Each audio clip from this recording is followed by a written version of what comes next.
C30. Good morning. How could it happen? Investigators try to determine why that commuter jet in Kentucky took off on the wrong runway, killing 49 of 50 on board. Could runway lights be to blame? Clear and present danger. Tropical Storm Ernesto drenches Haiti as it moves over Cuba this morning, and now parts of Florida are under a hurricane watch. And Best in Show, the primetime Emmys honor television's finest, with The Office and 24 taking home top prizes. The winners, the losers, and of course all the red carpet fashions today, Monday, August 28th, 2006. From NBC News, this is Today with Matt Lauer and Natalie Morales, live from Rockefeller Plaza. And good morning. Welcome to Today on a Monday morning. I'm Matt Lauer. And good morning to you. Good morning, everyone. I'm Natalie Morales. And welcome inside for a change. Our summer studio going through some work. We're inside Studio 3A here in Rockefeller Center, and we're just a little bad weather outside, so we headed for the hills this morning. All right. Also, meanwhile, some big news this morning as investigators are now examining the black boxes from Comair Flight 5191 to find out what the pilots were doing and saying in the moments before Sunday morning's fatal crash. It was the first major airplane accident in nearly 5 years. And the big question is, how could the pilots have taken off on the wrong runway? Experts say the one they mistakenly used was way too short for a plane that size. We're going to talk to an NTSB investigator in just a couple of minutes. We'll also hear from friends of a couple killed when that plane went down. It was the morning after their wedding. Then Tropical Storm Ernesto, it could turn back into a hurricane after it crosses over Cuba today. And right now, forecasters think it could hit southern Florida, but it really is too early to know for sure. Of course, they're keeping a watchful eye in New Orleans and along the Gulf Coast, where Katrina struck 1 year ago tomorrow. We've got complete coverage this morning. Mark Potter is in Miami, Campbell Brown in New Orleans, and Chris Amino with the storm track. But we begin with the investigation into that deadly crash in Kentucky. The Comair plane owned by Delta went down on Sunday morning. NBC's Tom Costello's in Lexington with the latest on that story. Tom, good morning to you. Matt, good morning. The coroner here reports it has now removed all of the bodies, 49 bodies, out of the wreckage of the plane, and the sole survivor, the first officer, remains in critical condition. The NTSB says the debris field is spread over 400 feet at the end of the runway. The question NTSB investigators are asking, how is it possible the pilot turned onto the wrong runway, a runway that was far too short? The flight that the crew of Comair Flight 5191 made a fatal mistake, trying to take off from a runway they should have never been on. I saw the fully loaded regional jet.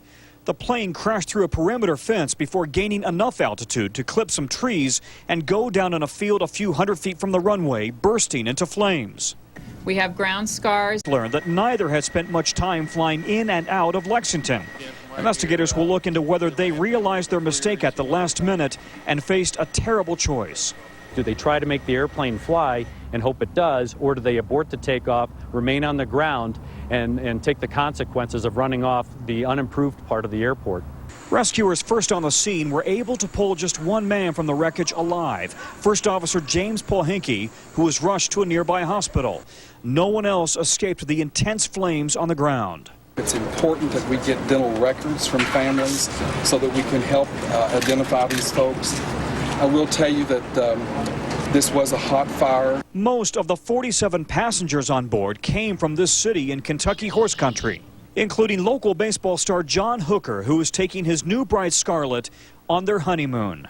Just being married the night before, it's heart-wrenching. Also on board, a pregnant woman and another wedding party. I cannot think of a better adjective to describe the emotion I have here is utter devastation. The NTSB is also going to be looking at whether all of the runway lights were operating properly.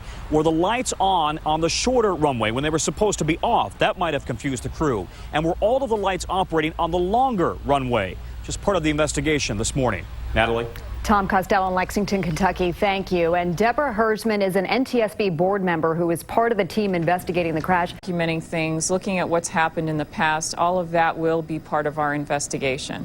The first officer, James Potter, again, thank you so much for your time. I know it's very busy for you right now. And coming up Thank in our next half hour, we're going to talk to the friends of a couple who died in that crash the morning after their wedding. It is 7:08, and once again, here's Matt. All right, Natalie, thanks. Another big story we're following this morning. Tropical Storm Ernesto is churning in the Caribbean just south of Cuba this morning. The storm was downgraded from hurricane status on Sunday. That's the good news, but the bad news is it could regain hurricane strength as it heads towards Florida. NBC's Mark Potter standing by in Miami this morning. Mark, good morning to you. And good morning to you, Matt. Forecasters here at the National Hurricane Center are still wrestling with their prediction of where Ernesto might hit Florida. They say it's likely to hit Florida after it emerges from Cuba, perhaps early in the morning. Although Ernesto, as you said, is now a tropical storm, they believe that it will reform as a hurricane, perhaps a Category 1 or a 2. And so now much of South Florida is under a hurricane watch. At this hour, Ernesto is bearing down on southeast Cuba, where some 300,000 people have been evacuated. The storm has already brought torrential rains to Haiti, where at least one person was killed. In the Florida Keys, officials have ordered all visitors to leave the area. Schools are closed today and shelters are opening up. And with the storm track now moving a bit east this morning, other counties are also expected to announce their plans today, their emergency plans. And we've just been told by NASA that the Space Shuttle Atlantis launch scheduled for Tuesday has now been delayed, and they will remove the shuttle from the launch pad. Matt, Mark, before I let you go, you say all visitors have been asked to leave the Keys. What about residents of that area? No, they do not believe that this storm will be strong enough to warrant that. Usually that happens after a Category 3 has been predicted. So the residents are not being ordered out of the area. Only those in low-lying areas and in trailers and mobile homes are being ordered to go to shelters. All right, Mark Potter in Miami for us this morning. Mark, thank you very much. Let's get the latest on Ernesto's track from Chris Cimino, who's in while Al's taking some time off this week. Chris, good morning to you. Good morning, Matt. The good news, as you pointed out, is that it is now a tropical storm, but the bad news is the big question mark. Does it become a hurricane, and how intense of a hurricane will it become as it passes through Cuba a little bit later on? Right now, max winds are at 50 miles per hour. It's moving to the northwest at about 12 miles per hour, located 460 miles southeast of Miami, Florida.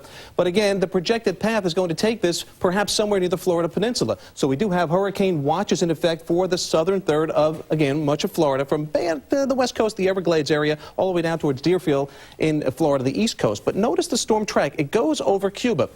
Tropical systems don't like land. They like water. They want a smooth path, basically. But it looks like as it scrapes across the Cuba coastline a little bit later on today, it'll probably stay as a tropical storm. When it gets into the warm ocean waters, this is the fuel for a storm like that. It will rapidly intensify as it approaches the South Florida coast. That's expected to be overnight tomorrow night into Wednesday morning. More on Ernesto and the national weather coming up in just a few minutes. Natalie?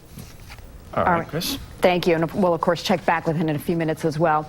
Well, residents of New Orleans, of course, are keeping a close eye on Ernesto with the one-year anniversary of Hurricane Katrina's arrival just a day away. So is the city ready for the possibility of another storm? NBC's Campbell Brown is there. Campbell, good morning.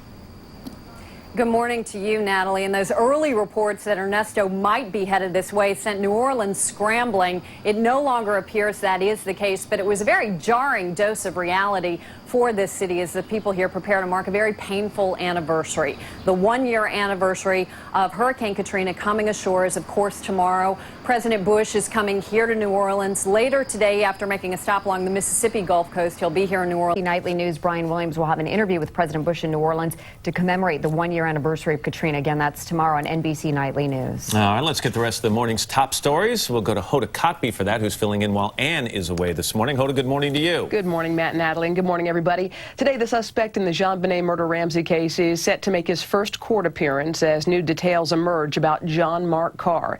NBC's Peter Alexander is in Boulder, Colorado with more on that. Peter, good morning. Hoda, good morning to you. That court appearance is scheduled for late this afternoon. This morning, there is new information that reveals that John Mark Carr may have visited the Ramsey house here in Boulder a few years after the murder. Today's hearing is expected to last less than a few minutes. John Carr will be read the charges that could be filed against. Thank you for having us over for the holiday. Hoda? All right, Peter Alexander. Peter, thank you so much for that. 8 U.S. soldiers were killed over the weekend in Iraq, 7 by roadside bombs and 1 by gunfire. And today, a suicide car bomb killed at least 14 people outside Iraq's Interior Ministry. At least 35 others were wounded. Gas prices dropped almost 15 cents a gallon over the last 2 weeks, the sharpest decline in nearly a year. The average for self-serve regular is now $2.87 a gallon. And it was a good night at the office. It won the Emmy last night for Best Comedy Series. 24 took Best Drama. And of course, we're going to have a full wrap-up coming up next. And Tiger Woods is celebrating his 4th tournament win in a row on Sunday. He needed 4 holes of a sudden death playoff to beat Stewart Cink and win the Bridgestone Invitational. And it is now 7:15. Matt, Natalie, and Chris. Matt, they said that Tiger Woods said his hairline was about here, and then after the tournament, he said it was doing the moonwalk. So it was about there. I don't think he's having sure he appreciates that. Some year. Al's off this week. Chris Cimino's in with a look at the local forecast. What's going on? Well, weather-wise across most of the country, it's fairly quiet, but there are a couple of trouble spots, one of them being in the Ohio Valley, Tennessee Valley, showers and thunderstorms, the other one in the Northeast as well. Some nasty weather early on this morning. Watch out also across much of South Dakota, inundated with some heavy rain this morning. West Coast is nice. From the Rockies on west, enjoying some fine weather. 96 in the Civic Center in L.A. today with lots of sunshine. That's a quick look at the national weather. Here's a look now at your local forecast. Thank you very much. It's one of Washington's biggest mysteries. Who leaked the name of covert CIA agent Valerie Plame to the press? Now it's apparently solved. Michael Isikoff is an investigative reporter for Newsweek and the co-author of the book Hubris, which hits stores next week. He says he knows who did it. Michael, good morning. Good to have you back. Good morning, Matt. Who did it? Richard Armitage, the former Deputy Secretary of State under Colin Powell at the State Department. This is fascinating because when the original Robert Novak column came out in July of 2003 identifying Valerie Plame, there was a huge uproar, and all the focus and attention was on the White House. This was part of a White House smear campaign to discredit Joe Wilson.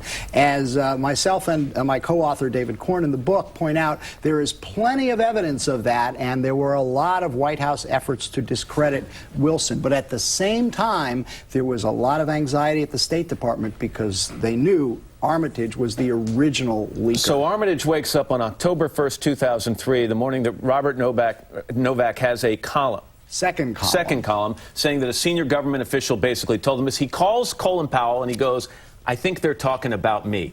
Are you alleging that Richard Armitage did this deliberately as part of some larger plan, or that he revealed the name of Valerie Plame without understanding the impact it would have? All the evidence suggests the latter. You can never get inside another guy's head, but certainly Richard Armitage, we should point out, has never been charged. And it would be a crime if he knowingly leaked this name to the press. Absolutely, and he was aggressively investigated by special counsel Pat Behan. And it is now 17 after the hour. Once again, here's Natalie. Matt, thank you. Well, Hollywood honored television's best at the Emmys last night in a ceremony filled with laughs, smiles, and tears. And our West Coast contributor, Maria Menounos, was there. She has a wrap-up from Los Angeles. Maria, good morning. Good morning, Natalie. Well, it was a mixed bag last night, full of first-time winners and some favorites returning.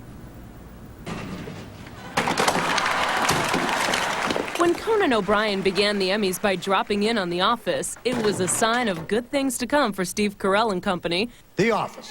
NBC's The Office topped off TV's biggest night, winning Outstanding Comedy Series. I want to thank Steve Carell. I'm proud to call you my meal ticket. Steve? Yes. You were a 43-year-old virgin until tonight.